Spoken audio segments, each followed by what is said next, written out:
Hello friends, welcome to my YouTube channel Bundelkhand WiFi study. आज मैं आपके लिए लेकर आया हूं जीके लेखपाल जीके टेस्ट सीरीज पार्ट 2 लेकर आया हूं, जिसमें मैंने 20 क्वेश्चन कवर किए हैं।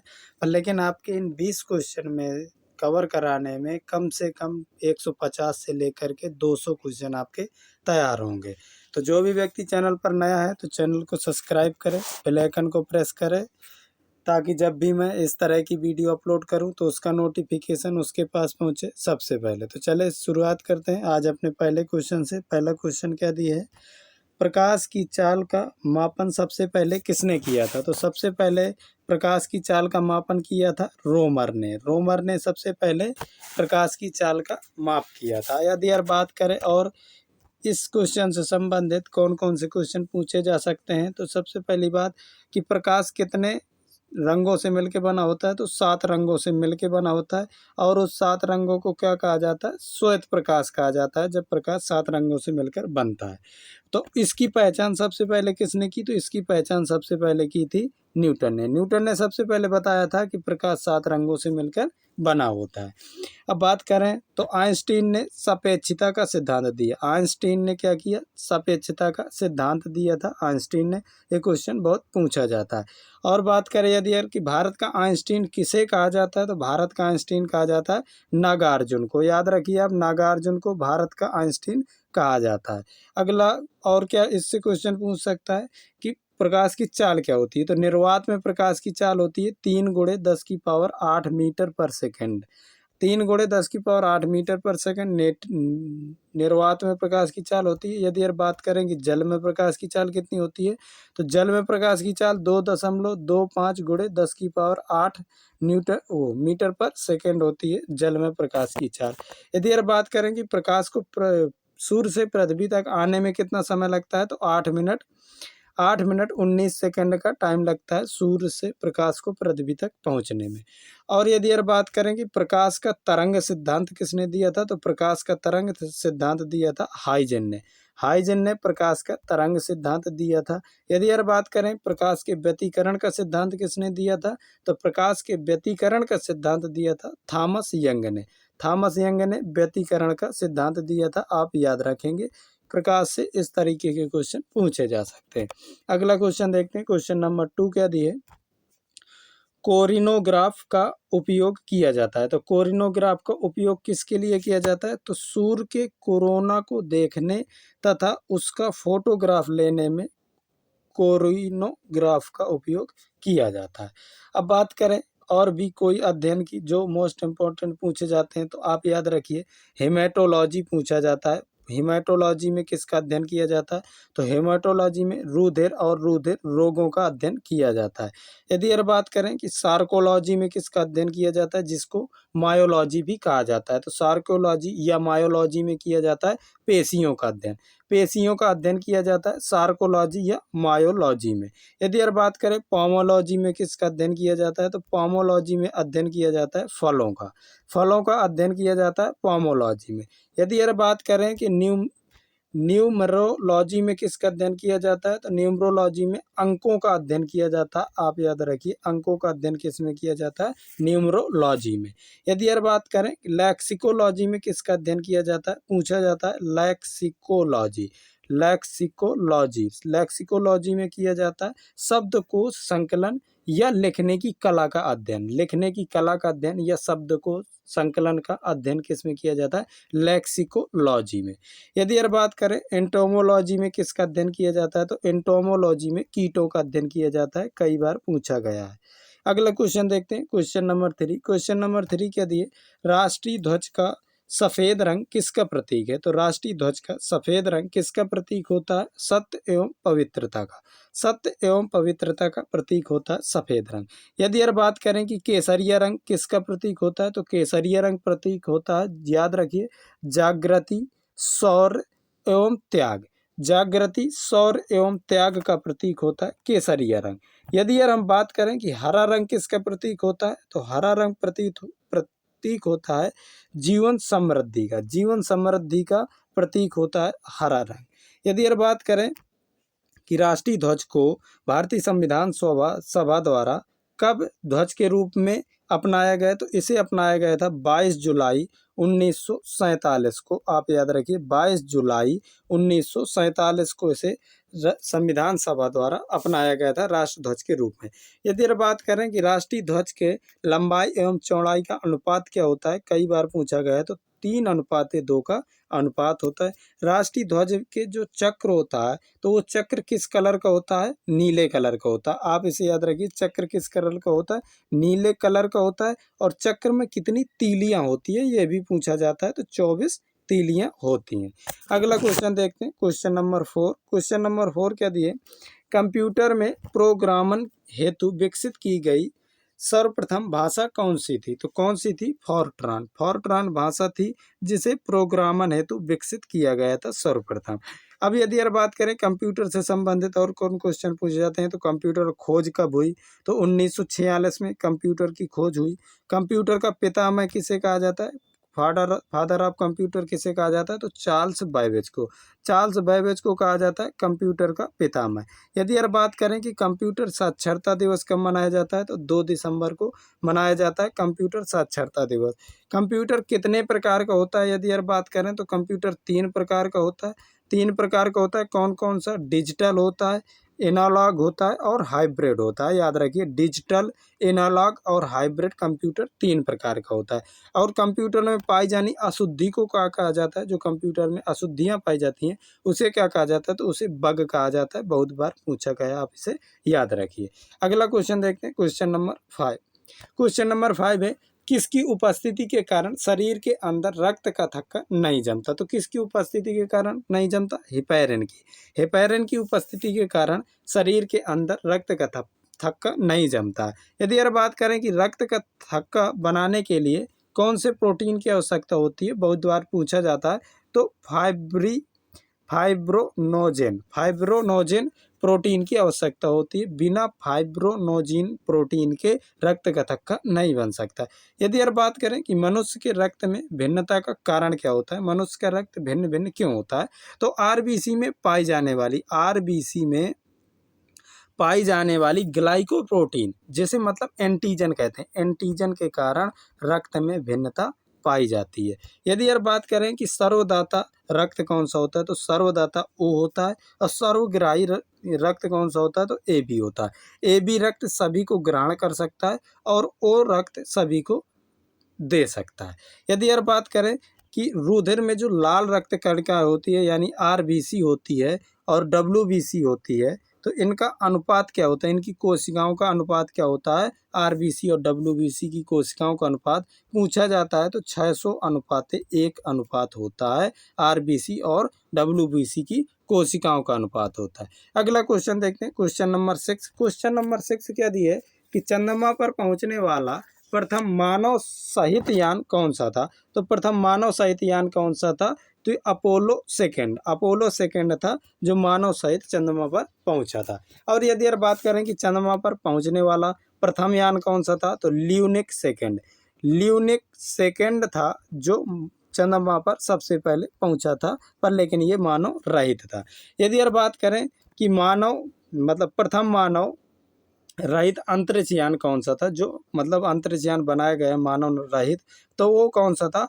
तो लूना 16 था, प्रथम मानव रहित अंतरिक्ष यान था। यदि यार बात करें कि प्रथम अंतरिक्ष यात्री कौन था, तो प्रथम अंतरिक्ष यात्री कौन था? यूरी गागरिन प्रथम अंतरिक्ष यात्री थे। और ये कहाँ के थे? ये रूस के थे प्रथम अंतरिक्ष यात्री। यदि यार बात करें कि भारत के प्रथम अंतरिक्ष यात्री कौन थे, तो भारत के प्रथम अंतरिक्ष यात्री थे राकेश शर्मा थे प्रथम अंतरिक्ष यात्री भारत के। अगला क्वेश्चन देखते हैं, क्वेश्चन नंबर 7। क्वेश्चन नंबर 7 क्या दिए? अंटार्कटिका महाद्वीप के किस भाग में भारत का स्थायी केंद्र स्थित है? तो अंटार्कटिका महाद्वीप में किस भाग में भारत का स्थायी केंद्र है? तो ये किस भाग में स्थायी केंद्र है? तो क्वीन मैरीलैंड में भारत का स्थायी केंद्र है अंटार्कटिका महाद्वीप में। बात करें यदि यार अंटार्कटिका महाद्वीप की, तो जो दक्षिण गंगोत्री हो गया और एक मैत्री हो गए। दक्षिण गंगोत्री और मैत्री आप याद रखिए, दोनों नाम बहुत इंपॉर्टेंट है।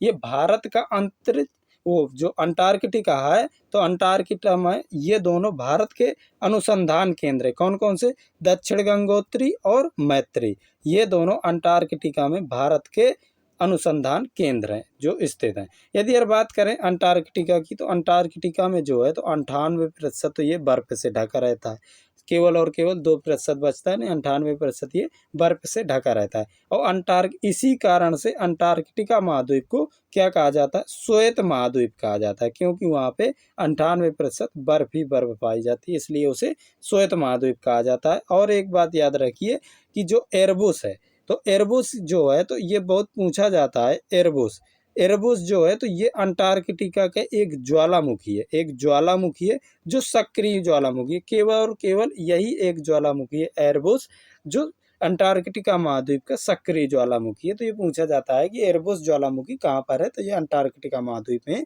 और यही केवल एक अंटार्कटिका महाद्वीप में ज्वालामुखी है जो सक्रिय ज्वालामुखी है। अगला क्वेश्चन देखते हैं, क्वेश्चन नंबर 8 क्या दिए? निकट दृष्टि दोष दूर करने, निकट दृष्टि दोष में दूर वाली वस्तु का प्रतिबिंब बनता है, तो कहाँ पर बनता है? ये बनता है रेटिना के आगे, रेटिना के आगे बनता है दूर दृष्टि, निकट दृष्टि दोष में दूर वाली वस्तु का प्रतिबिंब जो है तो रेटिना के आगे बनता है। यदि यार बात करें कि निकट दृष्टि दोष के निवारण के लिए कौन से लेंस का प्रयोग किया जाता है, पूछा जाता है, तो अवतल लेंस का प्रयोग किया जाता है, अवतल लेंस का प्रयोग किया जाता है निकट दृष्टि दोष के निवारण के लिए। यदि यार बात करें कि दूर दृष्टि दोष में जो प्रतिबिंब बनता है तो वो कहाँ बनता है, तो दूर दृष्टि दोष में रेटिना के पीछे बनता है, और निकट दृष्टि दोष में आगे बनता है, और दूर दृष्टि दोष में रेटिना के पीछे बनता है। और दूर दृष्टि दोष को दूर करने के लिए हम उत्तल लेंस का प्रयोग करते हैं। कौन से? उत्तल लेंस का प्रयोग किया जाता है। यदि बात करें कि जो जरा दृष्टि दोष होता है, जरा दृष्टि दोष, तो जरा दृष्टि दोष को दूर करने के लिए बायफोकस लेंस का प्रयोग किया जाता है, बायोफोकस लेंस का उपयोग किया जाता है जरा दृष्टि दोष के लिए। अगला क्वेश्चन देखते हैं, क्वेश्चन नंबर 9। क्वेश्चन नंबर 9 क्या दिए है? किसी वस्तु का भार अधिकतम होता है, तो किसी वस्तु का भार अधिकतम कहाँ होता है? निर्वात में, निर्वात में वस्तु का भार अधिकतम होता है। यदि अगर हम बात करें कि निर्वात में प्रकाश की चाल कितनी होती है, तो चाल जो होती है तो निर्वात में प्रकाश की वो 3 × 10⁸ मीटर पर सेकेंड होती है, और सबसे अधिकतम होती है, सबसे ज़्यादा होती है। और निर्वात में ध्वनि की चाल की बात करें तो निर्वात में ध्वनि की चाल, मतलब निर्वात में ध्वनि गमन ही नहीं करती है, निर्वात में ध्वनि की चाल नहीं होती है। और ध्वनि की चाल अधिकतम कहाँ पे होती है, तो ध्वनि की चाल अधिकतम ठोसों में होती है, इस्पात में पाई जाती है अधिकतम चाल। अगला क्वेश्चन देखते हैं, क्वेश्चन नंबर 10। क्वेश्चन नंबर 10 क्या दी है कि पृथ्वी के भौगोलिक अक्ष और चुंबकीय अक्ष के बीच लगभग कितना कोण बनता है, तो लगभग कितना कोण बनता है? 18 अंश का। लगभग कितना कोण बनता है? 18 अंश का कोण बनता है। ऑप्शन नंबर हमारा बी करेक्ट होगा 10 का। और यदि यार हम इसके बारे में बात करें कि पृथ्वी अपने अक्ष पर कितने अंश झुकी है, तो 23.5 अंश झुकी हुई है बात करें। और पृथ्वी अपने, मतलब पृथ्वी अक्ष अपनी कक्षा के सापेक्ष कितने अंश कोण बनाता है, तो 66.5 अंश का कोण बनाता है पृथ्वी अपनी कक्षा के सापेक्ष में। यदि यार बात करें पृथ्वी का एकमात्र जो उपग्रह है तो कौन सा है, तो चंद्रमा है। चंद्रमा एकमात्र उपग्रह है पृथ्वी का, और इसे किस नाम से जाना जाता है? जीवाश्म ग्रह के नाम से जाना जाता है, जीवाश्म ग्रह कहा जाता है चंद्रमा को। यदि यार बात करें कि पृथ्वी का औसतन घनत्व कितना है, तो 5.5 ग्राम प्रति घन सेंटीमीटर क्यूब है, ये पृथ्वी का औसत घनत्व है। यदि यार बात करें कि पृथ्वी का जो जुड़वा बहन है किसे कहा जाता है, शुक्र को कहा जाता है पृथ्वी की जुड़वा बहन, ये पूछा जाता है, याद रखिए पृथ्वी की जुड़वा बहन शुक्र को कहा जाता है। अगला क्वेश्चन देखते हैं, क्वेश्चन नंबर 11। क्वेश्चन नंबर 11 क्या दिए? निम्नलिखित में से किस नदी का बेसिन सबसे बड़ा है, तो सबसे बड़ा बेसिन किसका है? गोदावरी नदी का। गोदावरी नदी का सबसे बड़ा बेसिन है। यदि यार और बात करें जो सबसे बड़ा छोटा होता है, पूछे जाते हैं पेपर में। यदि यार बात करें कि भारत का सबसे लंबा व सबसे बड़ा कॉरिडोर कौन सा है? कॉरिडोर सबसे बड़ा कौन सा है पूछा जाता है, तो आप याद रखिए रामेश्वरम मंदिर। रामेश्वरम मंदिर है भारत का सबसे बड़ा कॉरिडोर। यदि अगर बात करें कि भारत का सबसे बड़ा गुफा मंदिर कौन सा है, तो कैलाश मंदिर है। कैलाश मंदिर भारत का सबसे बड़ा गुफा मंदिर है, ये पूछा जाता है। यदि अगर बात करें कि भारत की सबसे बड़ी मीठे पानी की झील कौन सी है, तो वूलर झील है। वूलर झील है सबसे बड़ी मीठे पानी की झील भारत की। यदि यार बात करें कि सबसे बड़ी कृत्रिम झील कौन सी है, तो कृत्रिम झील पूछी जाती है गोविंद बल्लभ पंत। याद रखिए गोविंद बल्लभ पंत है सबसे बड़ी कृत्रिम झील। यदि यार बात करें कि सबसे बड़ा डेल्टा कौन सा है, तो सुंदरवन का डेल्टा है। सुंदरवन का डेल्टा है और ये विश्व में सबसे बड़ा डेल्टा है। इसका क्षेत्रफल कितना है? 12,872 वर्ग किलोमीटर। 12,872 वर्ग किलोमीटर क्षेत्रफल है इसका। यदि यार बात करें कि सबसे बड़ा लिवरपूल किस कौन सा भारत का सबसे बड़ा लिवरपूल, तो हावड़ा ब्रिज है। कौन सा? हावड़ा ब्रिज है सबसे बड़ा लिवरपूल, कोलकाता में पड़ता है। अगला क्वेश्चन देखते हैं, क्वेश्चन नंबर 12। क्वेश्चन नंबर 12 क्या दिए? क्वेश्चन नंबर 12 है द्रविड़ शैली का उत्कृष्ट उदाहरण निम्नलिखित में से किसे कहा जा सकता है? तो किसे कहा जा सकता है, इसका ऑप्शन नंबर कौन सा सही है? डी नंबर, यानी कि तंजावुर और का बृहदेश्वर मंदिर। तंजावुर का बृहदेश्वर मंदिर द्रविड़ शैली का उत्कृष्ट उदाहरण है, इसे हम कह सकते हैं क्योंकि ये द्रविड़ शैली में बना हुआ है। यदि यार बात करें कि भारत में जो है तो कितने प्रकार मंदिर निर्माण की कितने प्रकार की शैलियाँ विकसित हैं, तो 3 प्रकार की शैलियाँ विकसित है, आप याद रखिए। यदि यार मैं बात करूँ कि दक्षिण भारत में कौन सी शैली है, तो द्रविड़ शैली है। आप इन्हें याद रखिए, बहुत ज़्यादा ये पूछी जाती हैं। दक्षिण भारत के मंदिरों का निर्माण किस शैली में किया जाता है, तो द्रविड़ शैली में किया गया है। दक्षिण द्रविड़, याद रखिए दक्षिण में द्रविड़ का है, और यदि मैं बात करूं उत्तर में, तो उत्तर में नागर शैली का है। और जब यदि यार हम दोनों शैलियों को मिला देते हैं, जो दोनों शैलियों का मिक्सचर रूप होती है, उसे कहा जाता है बेसर शैली। बेसर शैली उसे कहा जाता है। भारत में यही 3 प्रकार की शैलियाँ विकसित हैं। कौन कौन सी? द्रविड़ शैली दक्षिण भारत में, नागर शैली उत्तर भारत में, और दोनों शैलियों का जो मिक्स रूप होता है उसे कहते हैं बेसर शैली। भारत में यही 3 प्रकार की शैलियाँ विकसित हैं मंदिर निर्माण की। और यदि यार बात करें कि गांधार शैली और एवं मथुरा शैली का विकास किसके शासनकाल में हुआ था, ये बहुत ज़्यादा पूछा जाता है, तो कनिष्क के शासनकाल में हुआ था। गांधार शैली एवं मथुरा शैली का विकास हुआ था। अगला क्वेश्चन देखते हैं, क्वेश्चन नंबर 13। क्वेश्चन नंबर 13 क्या दी है? गुप्त शासकों द्वारा जारी चांदी के सिक्के कहलाते थे, तो क्या कहलाते? रूपक कहा जाता था। गुप्त शासकों द्वारा जो चांदी के सिक्के चलाए गए उन्हें रूपक कहा जाता था। यदि यार बात करें और गुप्त वंश से, तो गुप्त शासकों द्वारा जारी किए गए सोने के सिक्कों को हम क्या कहते थे, तो चांदी के सिक्के को रूपक कहते थे, सोने के सिक्कों को दीनार कहा जाता था। क्या कहा जाता था? दीनार कहा जाता था। और चांदी के सिक्के शकों के विजय के उपलक्ष्य में चलाए गए थे, और किसने चलाए थे? चंद्रगुप्त द्वितीय ने। चंद्रगुप्त द्वितीय ने चलाए थे चांदी के सिक्के, वो भी शकों की विजय के उपलक्ष्य में। परंतु पूर्ण रूप से पूरे साम्राज्य में किसने चलाए थे, तो पूरे साम्राज्य में याद रखिए चलाए थे स्कंद गुप्त ने। स्कंद गुप्त ने चांदी के सिक्के पूर्ण रूप से मतलब पूरे साम्राज्य में चलाए थे। अगला क्वेश्चन देखते हैं, क्वेश्चन नंबर 14। क्वेश्चन नंबर 14 क्या दी है कि दिल्ली कि किस सुल्तान ने अपनी सेना का प्रबंध मंगोलों का अनुसरण करते हुए दशमलव प्रणाली से करने का प्रयास किया, तो किसने किया? अलाउद्दीन ने। अलाउद्दीन ने किया था। यदि यार बात करें अलाउद्दीन से संबंधित क्वेश्चन बहुत सारे पूछे जाते हैं, कौन कौन से, तो अलाउद्दीन ने क्या किया कि अलाउद्दीन ने एक तो सबसे पहली बात, इन्होंने सेना को नगद वेतन देने की प्रथा चालू की। सेना को नगद वेतन देने की प्रथा चालू की, और स्थायी सेना को रखना चालू किया। किसने? अलाउद्दीन ने शुरू किया था। और बात करें यदि यार अलाउद्दीन ने क्या किया कि अलाउद्दीन ने घोड़ा दागने की प्रथा भी अलाउद्दीन ने शुरू की। घोड़ा दागने की प्रथा और सैनिकों का हुलिया लिखने की प्रथा किसने चालू की थी? अलाउद्दीन ने चालू की थी। और बात करें अलाउद्दीन ने क्या किया कि दैवी अधिकार के सिद्धांत का चलाया था। कौन से? दैवी अधिकार के सिद्धांत को किसने चलाया? अलाउद्दीन ने चलाया था। और अलाउद्दीन ने उपाधि धारण की थी किसकी? सिकंदर ए सानी। सिकंदर ए सानी की उपाधि धारण की थी अलाउद्दीन ने। सिकंदर ए सानी ये पूछा जाता है, याद रखिए किसने धारण की थी? अलाउद्दीन ने धारण की थी। अलाउद्दीन ने अपने शासनकाल में मूल नियंत्रण प्रणाली को सबसे ज़्यादा दृढ़ता से लागू किया था? आप इसे याद रखिए, ये बहुत बार पूछा जाता है कि मूल नियंत्रण प्रणाली को दृढ़ता से किसने लागू किया था? तो अलाउद्दीन ने लागू किया था। अलाउद्दीन के बचपन का नाम पूछा जाता है, क्या था? तो अली तथा गुरसास्प। अली तथा गुरसास्प था इनके बचपन का नाम, ये पूछा जाता है। अगला क्वेश्चन देखते हैं, क्वेश्चन नंबर 15। क्वेश्चन नंबर 15 क्या दिए कि शून्य आधारित बजट का अर्थ क्या होता है? कि तो शून्य आधारित बजट का अर्थ क्या होता है? बिल्कुल नए सिरे से बजट को तैयार करना। बिल्कुल नए सिरे से बजट को तैयार करना शून्य आधारित बजट का अर्थ होता है। अब बात करें कि शून्य आधारित बजट किसकी देन है? तो ये अमेरिका की देन है। अमेरिका की देन है शून्य आधारित बजट। और शून्यकाल किसकी देन है? बात करें यदि तो शून्यकाल देन है भारत की। ये याद रखिए, शून्यकाल किसकी देन है? भारत की देन है। और शून्य बजट किसकी देन है? अमेरिका की देन है। अगला क्वेश्चन देखते हैं, क्वेश्चन नंबर 16। क्वेश्चन नंबर 16 क्या दिए? मुद्रास्फीति का सबसे बुरा प्रभाव पड़ता है। तो मुद्रास्फीति का सबसे बड़ा बुरा प्रभाव किसके ऊपर पड़ता है? निश्चित आय के व्यक्ति पर।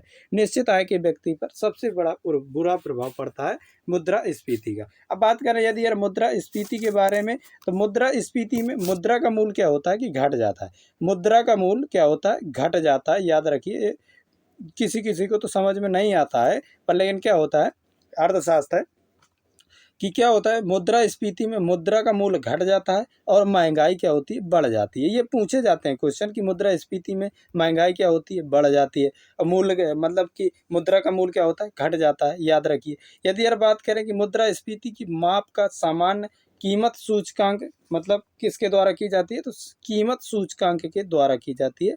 किसकी? मुद्रास्फीति की माप। अब यदि यार बात करें बेरोजगारी की दर और मुद्रास्फीति की दर के बीच में कैसा संबंध होता है? तो विपरीत संबंध होता है। कैसा संबंध होता है? विपरीत संबंध होता है। दोनों एक दूसरे के विपरीत होते हैं, बेरोजगारी और मुद्रास्फीति। यदि यार बात करें भारत में मुद्रास्फीति की माप क्या है, तो वो भारत में मुद्रास्फीति की माप किस तरीके से की जाती है? तो थोक मूल्य सूचकांक से की जाती है। थोक मूल्य सूचकांक और उपभोक्ता मूल्य सूचकांक से की जाती है मुद्रास्फीति की माप।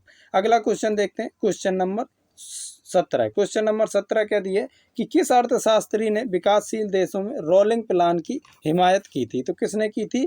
गुन्नार मिर्डल ने। किसने? गुन्नार मिर्डल ने की थी। यदि यार बात करें रोलिंग प्लान की, तो रोलिंग प्लान की बात करें यदि यार, तो इसके ये जो है इसकी अवधारणा किसने की थी? दी थी रोलिंग प्लान की, तो ये दी थी रंग